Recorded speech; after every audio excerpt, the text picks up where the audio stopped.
Hello friends, hello beings. Today we have a little pick a stone reading, and then with our stones we will have some cards to be read. So go ahead, focus your energy on these 3 stones here, and I'll let you know what they are.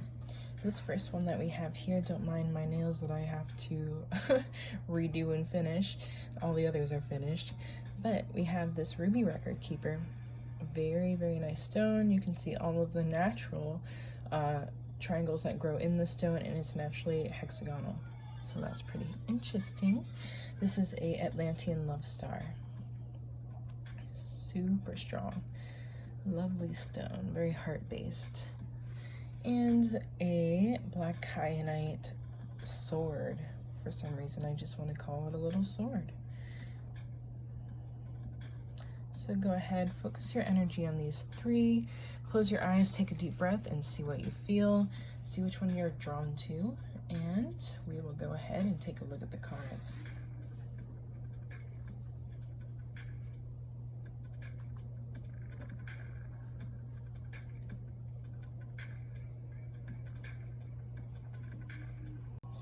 All right, now that you've looked at the cards and you've made your choice, I'm gonna go ahead and now that you've looked at the stones and made your choice, I'm gonna go ahead and bring out the cards, but first, we'll start with the Ruby Record Keeper. So this stone is amazing for connecting you to your Akashic records, to those kind of files, if you will, within yourself, that information that is untouched, usually just consciously, and information that we have to kind of dive deeper to find some answers to, or find some information about past lives, future circumstances or possibilities, since there are so many, an infinite number almost. So this is a great one for opening those portals, opening those doors for you, and really connecting you to those parts and pieces of yourself that are akashically inclined, if you will. So that's our first card. Oh my gosh, I keep calling it a card. Our first stone.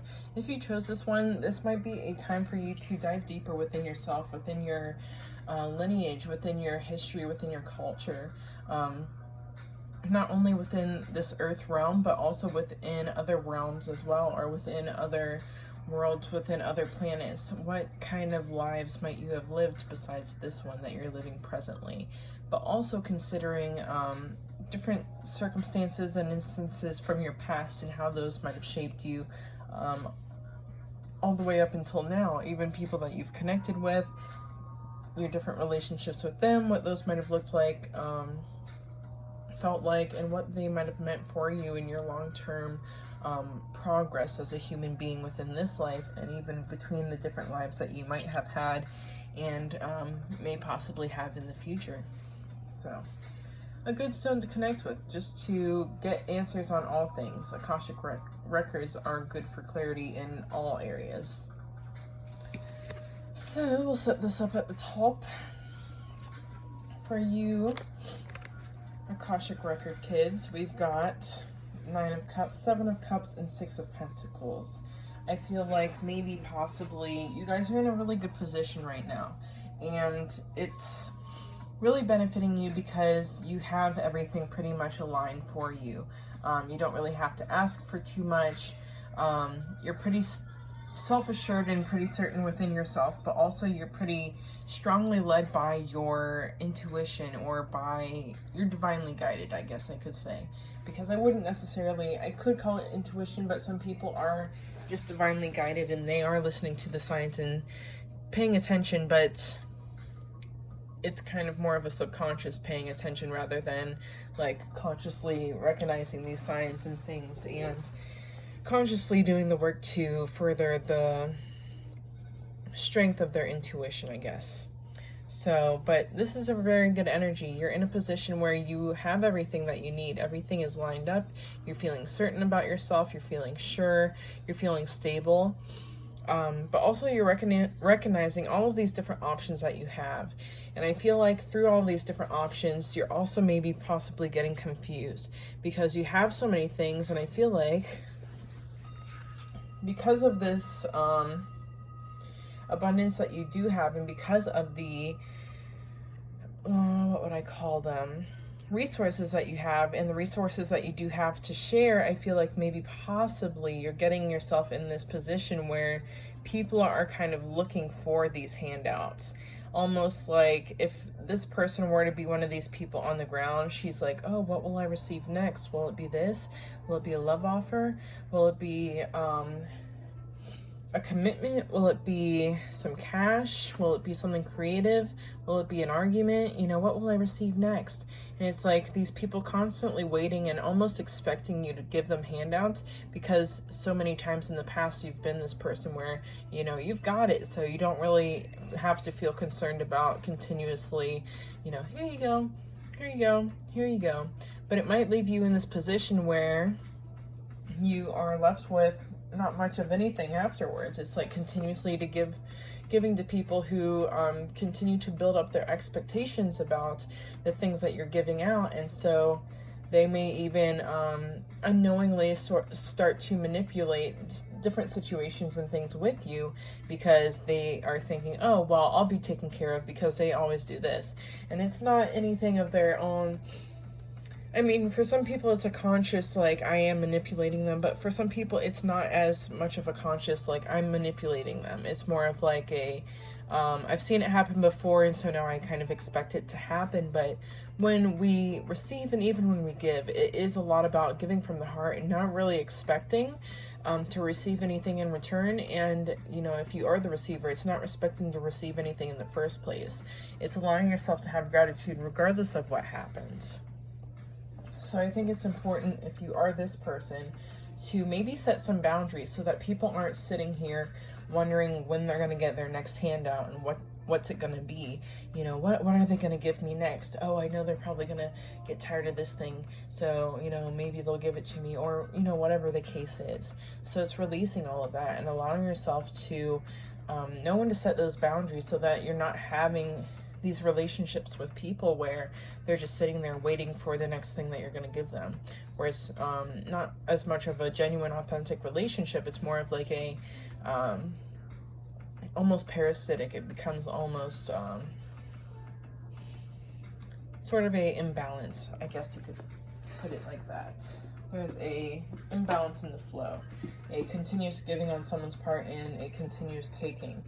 It's like someone continuously manifesting and asking the universe for something, but they never once do anything for the universe. They just expect that the universe is always going to do things for them, which isn't necessarily the case. There has to be this active flow and participation, because we are co-creating. It's not just the universe creating for us.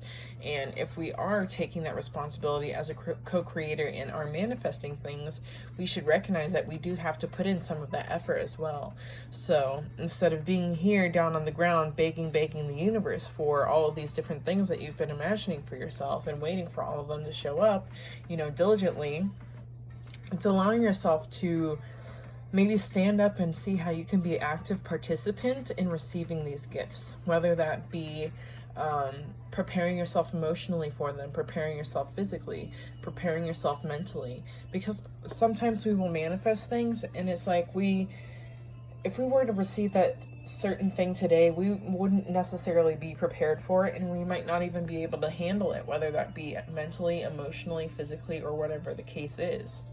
So we have to make sure that we are ready on all of those fronts. And that's one good way of being able to show gratitude to the universe, because we are showing that we are putting in the work, but also we are allowing ourselves to take that step back and really see how we can put in that active effort so that it is a equal relationship where both parties are putting in a equal amount of effort towards the thing that's being created. So just something to think about. And for our last card, just as a kind of in conclusion sort of card, we have the 10 of Cups. This card is speaking about how, you know, we were in this 9 of Cups position. We've made it to the 10 of Cups. And a good way of being able to make it here is by doing that in the work.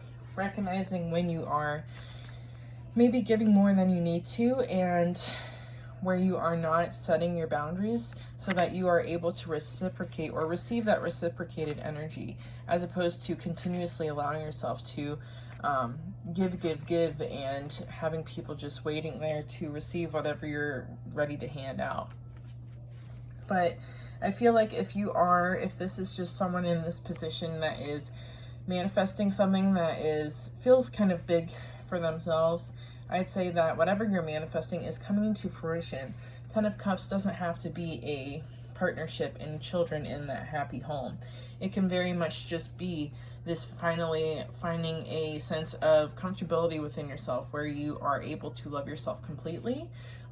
It could be finally getting into that career that you've been waiting to get into for years. It could be finally moving into a different place that you've been waiting to move into. Whatever your long-term goal is that you've really been putting a lot of time and energy into, usually that is what's represented by the Ten of Cups. Ten of Pentacles can also be similar, but Ten of Cups I especially personally notice as being one of those cards that's like, yeah, whatever you've been manifesting and really putting your energy into is coming. So allow yourself to have gratitude and to be patient throughout the process, because that is going to be very important for you. So that is for you guys, Ruby Record Keeper peoples. Maybe possibly think about getting a Akashic record reading. If you are in a relationship, it's a good reading to do to see what your relationship might be between you and your partner, you and your children, you and your siblings or parents, how that relationship reflects out between different lives that you might have had, all of the different things. It can go very deep. So it might be a nice reading to invest in if you know someone who does those. So second group. I do Akashic readings, by the way. I have them on my Etsy, but always go to who you feel comfortable going to. If you chose this group, might be a good time to do some self-love, self-care, to really take care of yourself, to do the things that nurture you, to finally do that cleanse. Even if the holidays are coming up, I know it sounds like a bummer to be eating healthy, but you can do it and you can definitely enjoy yourself. There are recipes and there are ways. Whatever you feel you need to do, something that is an act of self-love for you, do that. Okay, here we go. We have the, excuse me, Five of Swords, the Eight of Wands, and the Moon. So I feel like maybe there was a third-party situation possibly, or a conflicting sort of, conflicting sort of situation between three people, where maybe one person got their feelings hurt, another person is just really not feeling you, and then the other person just really felt like, you know, they wanted to be in combat the whole time. Or it might even be a situation where someone is often kind of like the initiator of some sort of conflict, and unknowingly, or possibly unknowingly. They might often be the type of person who's like, oh, you know, I just feel like you're always trying to start conflict, or I feel like you're always trying to do this, when it's really them that is the person that is starting the conflict. They've already had their swords up, they already had their shield up, and they were already on the defense. And before, you know, anyone could ever say anything, it was like they already jumped the gun and they wanted to say that you were starting the conflict, when they were the one with their sword already wielded, and their shield in hand, ready to, you know, take whatever blows were coming their way. And so it's kind of funny, because it's like, well, you're pointing the finger at me, saying I'm the one that is trying to start the conflict, even though I'm just the one sitting here calmly, you know, legs crossed, just participating in this conversation and just really trying to zen out.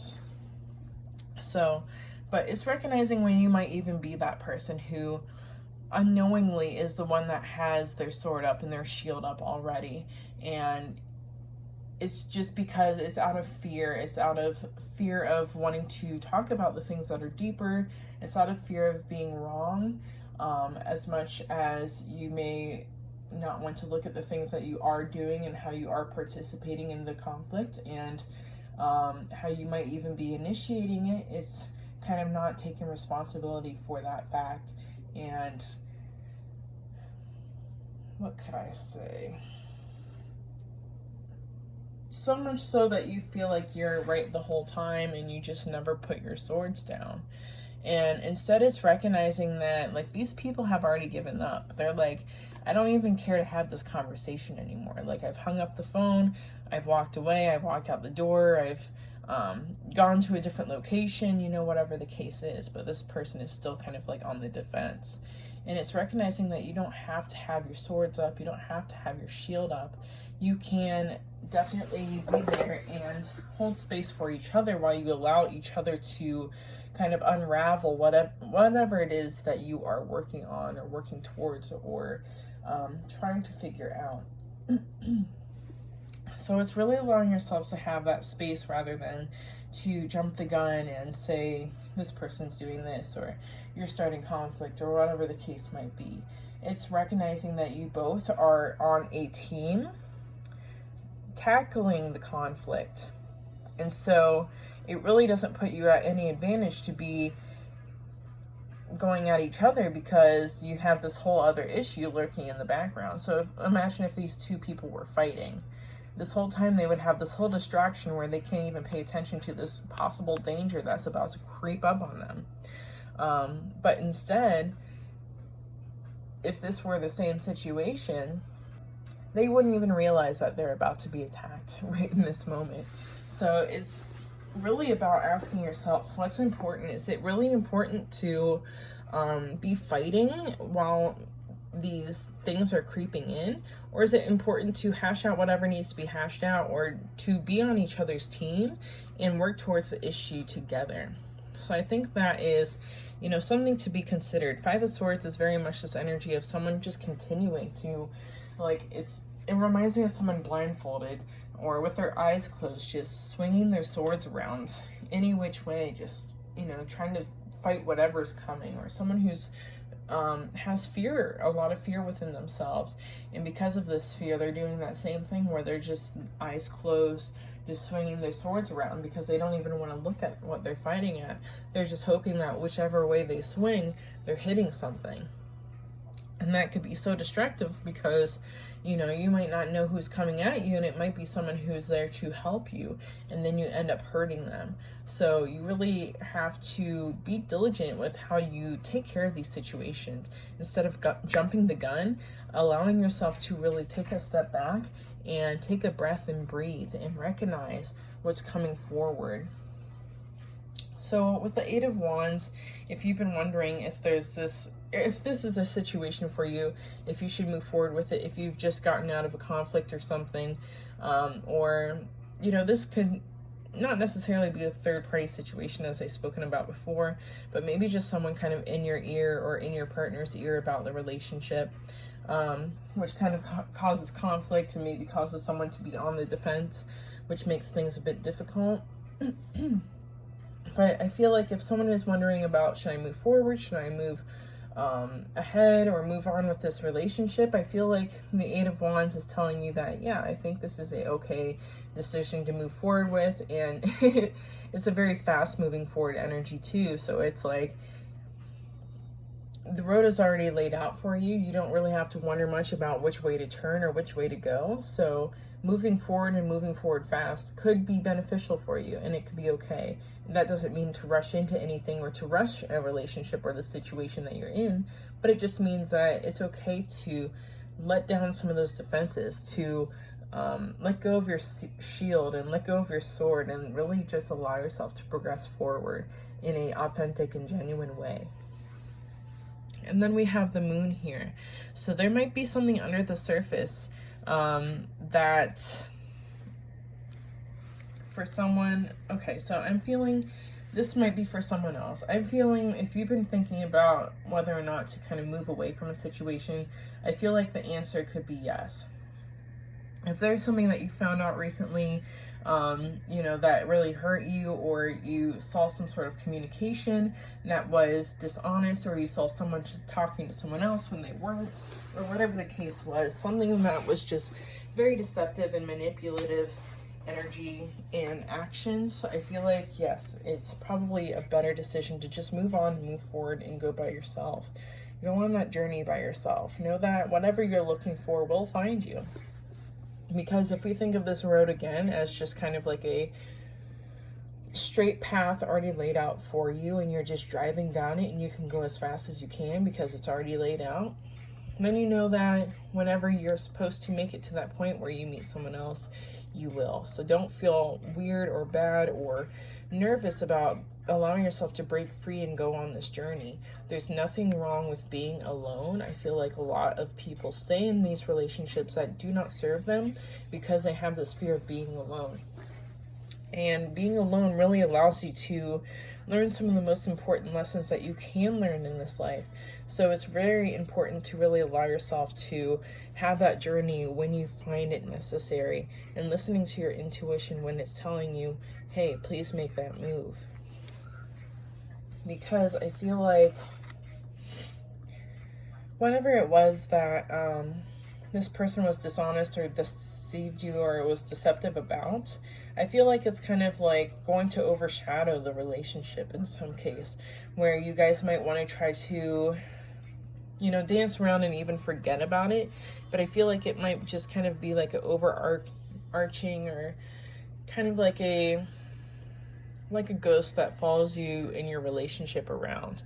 Not to say that it's not something that can't be healed, but I just feel like it might be something that really might make it difficult for you when you want to move forward in situations in the relationship,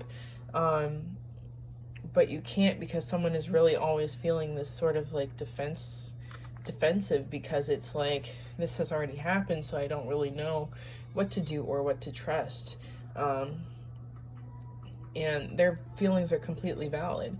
So if that is your situation, then it might be time for you to move forward and just go ahead and move down that road, move down that path however you see fit for you. The final card that I pulled for you guys is Judgment. And this card is just kind of speaking about how at the end of the day, it's really ourselves that come to this point of judgment. If you think of like the common idea of heaven for those that believe in heaven, and coming to those pearly gates or whatever, where you receive some sort of judgment as to whether or not you get in and how well you've been. It kind of reminds me of Santa Claus, but it just reminds me of that. But anyway, you're coming to this point where you're asking, do I get in or do I not? And it's really recognizing that whole situation is almost like a metaphor for you coming to this judgment point within yourself.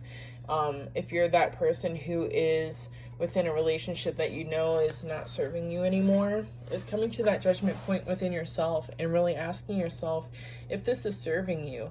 And if it's not really serving you anymore, or if it's not really benefiting your growth, and if it's causing more of a low vibrational energy within you than a energy that uplifts you, then it's probably something to release and something to let go. So it's really allowing yourself to come to that point where you come home to yourself and really ask yourself, is this something that I want to continue to invest in? And is this something that really does serve my highest good? It's kind of coming to yourself as that angel that asks you those questions that are really difficult to hear, but are really important to answer. And then if you're in this other position where it's like that final judgment of, we have gotten in these conflicts, I'm feeling really weird about things, but I do still feel like there's a lot of growth here. Overall, this relationship is very fulfilling. This shadow isn't a shadow that is, some sort of deception or anything. It's just our shadows, our things that we are learning and working through together, and separately that we consciously made that decision to be in a relationship and partnership to continue to learn and grow through those moments where we do face this being. I feel like this judgment moment is just a moment of judgment for yourself, where if you did recently get out of a conflict or something, it's having that conversation with yourself to really see how you can improve yourself as a partner for your partner. How can you release those defenses and learn not to automatically jump to the conclusion of someone trying to start conflict or perceiving it as that? And how can you instead recognize how someone might just be trying to vocalize something to you, or, you know, whatever the case might be, just recognizing that the situation may not be about you, and it may just be more so about something that they are flowing through or dealing with at that time. Not that that is to disregard any sort of emotions or feelings, or invalidate anything that you feel, and not to excuse any of their behavior, but it is important to recognize that, because then you don't take those things personally. You're able to view the situation objectively, and instead of playing the victim or victimizing yourself and demonizing your partner, you're able to be on the same team. You're able to maybe hold space for them. Again, you're not excusing their actions, excusing what they said, but you're able to address it. You're able to be on their team by showing them, like, hey, this is something that you did that I didn't appreciate. It wasn't cute. Or instead of assuming and just saying, oh, you always try to start conflict or something like that, instead saying, you know, is this maybe a conversation that's not good for you right now? It just feels like if we do have this conversation, some conflict might be brought up.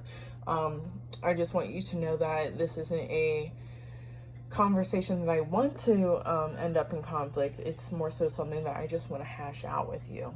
So it's recognizing how you can initiate things in a different way so that you can receive different responses, so that neither of you are hurting each other, but you're on the same team working on the same goal instead of being at odds. So how can you have that judgment moment with yourself where you come home to yourself and say, okay, I can see how I can do this differently, because if I do this differently, I will elicit a different response from my partner, thus creating a much more harmonious and loving situation for us futuristically, because we're handling our problems in a healthy way that allows us to grow and doesn't harm anyone.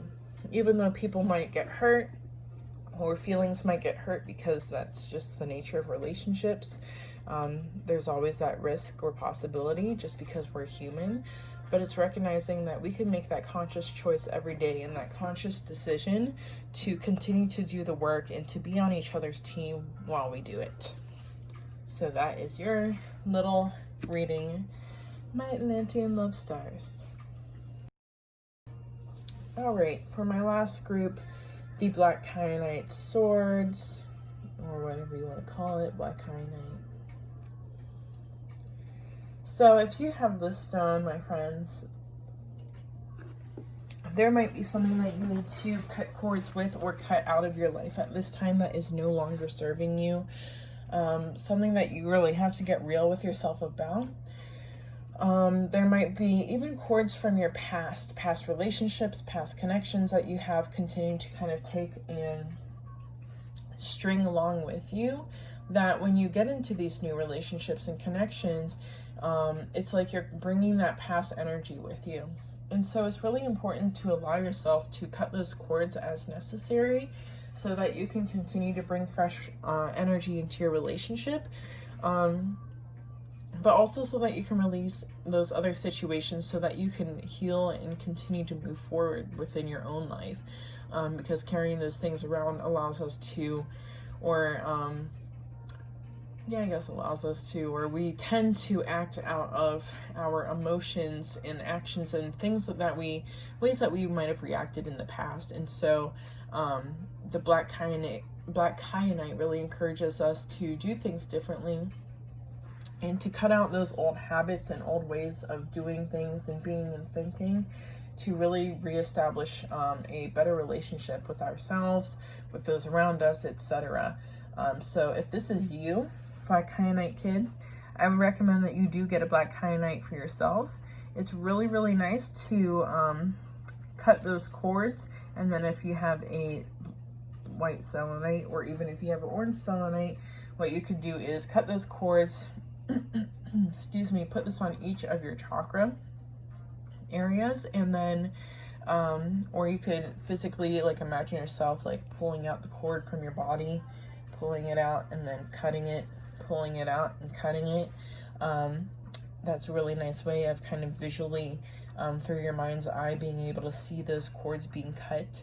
But yeah, I would do that, pull the cord, cut it, or just hold it over each of your chakra points, feel the energy. Once you feel like you're done, move to the next one, and then once you're all the way finished, go through, pretend this is a selenite, go through with your selenite, hold it to each of those chakra points, as you feel fit. When the energy is finished, the energy is finished, and go about your day. There is a longer description I could definitely give you guys, but that's just a quick and easy how you could use crystals to help you cut your cords. But I think I have a video here on YouTube with that. But if not, I definitely believe I have one in my Patreon group. So yes, cut those cords, release those burdens with your black kyanite. So we have the Queen of Pentacles. We have the Queen of Swords and the Ten of Wands. So yes, card number 3, or group number 3, oh my goodness. All right, so group number 3, this one might not be fun to hear, but I'm always going to be the bearer of truth. I'm very much the Queen of Swords.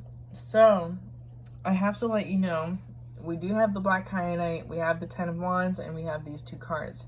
This is telling me that if this is a relationship reading, you pulled your card asking about your partner, one of these cards might signify you, Queen of Pentacles.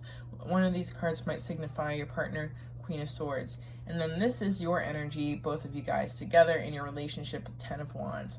Ten of Wands is usually a card that means you're carrying all these burdens. You're very, very clearly struggling very much with carrying these burdens. It's like you can't even carry them properly. And if you were to really try to pick them all the way up, you would probably drop all of them. And so it's recognizing that this relationship for you is very much the same. It's a burden that you've continued to carry with you. It's like one thing after another just kind of stacked up. It kind of reminds me of like someone's desk in like a attorney's office or like an accountant's office. And their desk is always filled with papers and papers and papers, and just because of the nature of the work they do and how often they have clients and everything else, the papers just continue to stack and stack and stack, and then they have these little file stackers of papers, and then it's just a whole bunch of papers, some of them from 2 decades ago, but they still have the papers. And not to say that they aren't important and they don't have to have their files, but at the same time, it's like, what can you really do with all these papers? It could be very much a fire hazard if there were a fire to happen because of all these things stacked around you and you can't get out of the office. And so this energy of these cards is very much the same, where it's like you're continuing to take all of these things, or both of you are continuing to take all of these cords with you into your relationships, and it's done nothing but kind of sabotaged this one because it's just like you guys and all of the cords that need to be cut. It's not necessarily a fresh relationship. It really does feel like maybe a repeated cycle taking place. And so I feel like there's a conversation that needs to happen here. And these people aren't turned towards each other either. They're very much turned opposite ways. And I feel like, there might not be a seeing eye to eye here. I feel like just very strong differences. Queen of Pentacles and Queen of Swords are very 2 different people just in general. Very different energies. Not to say that the Queen of Swords isn't nurturing, but she's very much more cutthroat in ways, blunt and to the point, whereas the Queen of Pentacles might be a bit softer, a bit more heartfelt in some ways. But yeah, I think this is with the black kyanite and the Ten of Wands and these 2 cards and how they're facing away from each other. I feel like there's a confidence that really needs to be mustered here and grasped onto so that you can really allow yourselves to break free from this connection, because I don't feel like it's something that is necessarily serving you. For some people who are really feeling like, and for you people who are really feeling like, well, I don't feel like we're going to break up, and I don't think this is a burden, and I don't, I urge you to really just take a moment to take a breath, to consider the different possibilities. But yeah, I really urge you guys to just take a objective point of view, or objective kind of view of everything that's taking place. Place yourself outside of the relationship, outside of your feelings, outside of how you feel for this person, and really recognize the dynamics here. Really recognize what's happening here. Really recognize how you are possibly this person taking these burdens with you. I feel like both of you feel like this. Not only have you taken burdens with you into this relationship, but you've created more of them through this relationship. And so by creating more burdens through this relationship, it's like neither of you can even stand to be in each other's energy, just because it's like, it's just too much. So I think for those of you that are resistant and would rather not hear that it might be time to part ways, I ask that you just take in the information and allow yourself to just meditate on it, and really ask yourself if this is something that's serving your highest good. Do you want to continue to be in something that doesn't feel completely fulfilling? Not to say that people don't have their issues and things, but there is definitely, like, if there's a definite feeling within your body that's just like, this is just not it, then you have to listen to that. You can't continue to try to force something just because you'd rather have someone to be comfortable around. That's just, it's kind of enslaving someone to your own dream and your own vision. How long can you pretend that something's perfect before you realize that none of it is, and none of it ever was? You can only continue to pretend for so long, but that pretending is creating even a lie for yourself that you're beginning to believe, and then you don't even know what's real and what isn't. So really allow yourself to take that in. I will pull one final card for you guys. Let's see what is. Yeah. Yep. And that's pretty much it right there. I'm sorry, you guys, but that's just what I got.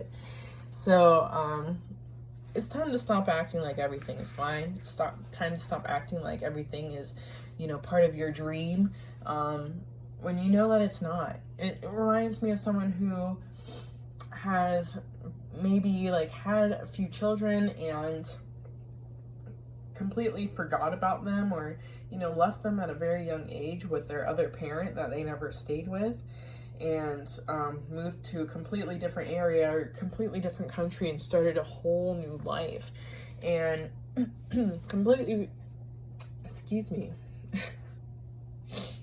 and started a whole new life and completely forgot about the people that they left behind. Maybe not completely, because those are real bonds that you create, like real energetic bonds. But, allowing yourself to kind of forget about it and create a whole different life. And I feel like acting like everything is fine and pretending and even pretending like you have this dream life and showing this persona on social media of, oh, we have a perfect relationship, and oh, this isn't my problem, but I know that this is my friend's problem, or whatever the case is. It's really allowing yourself to get real with yourself. Like, how long can you pretend for? How long can you act like everything is okay when you continue to allow yourself to allow these burdens and allow these cords to accumulate within yourself?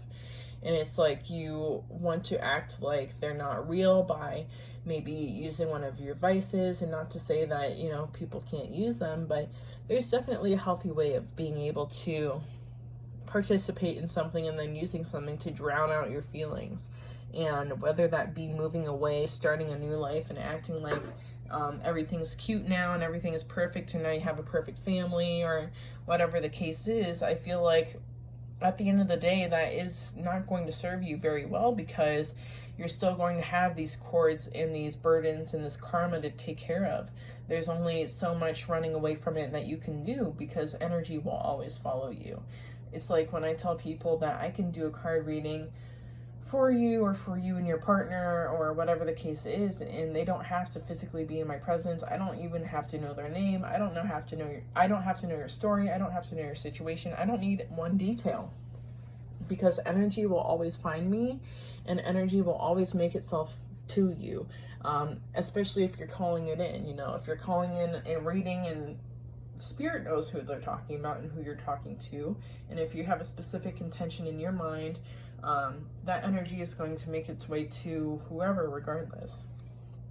So if this is you who's continuing to pretend and act like everything is fine, and pretend like you have this ideal relationship and everything's cute, and you've started over and given yourself a new name, and you're acting like completely brand new, I feel like you're in maybe for a reality check, where you are going to have to cut these cords and identify and recognize and rectify and take care of these issues that you've been allowing to pile up for years.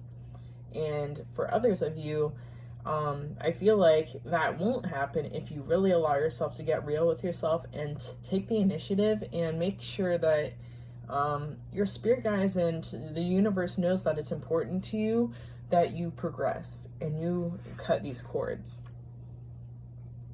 So, sorry that your last message had to be so heavy, Black Kyanite, but that is just what we got. So a good stone to maybe pick up might be some black obsidian or snowflake obsidian. It's a very good stone to kind of help you do that inner work and allow yourself to pull these swords out so that you can really start with fresh energy, and be in a connection that really serves you in your highest good.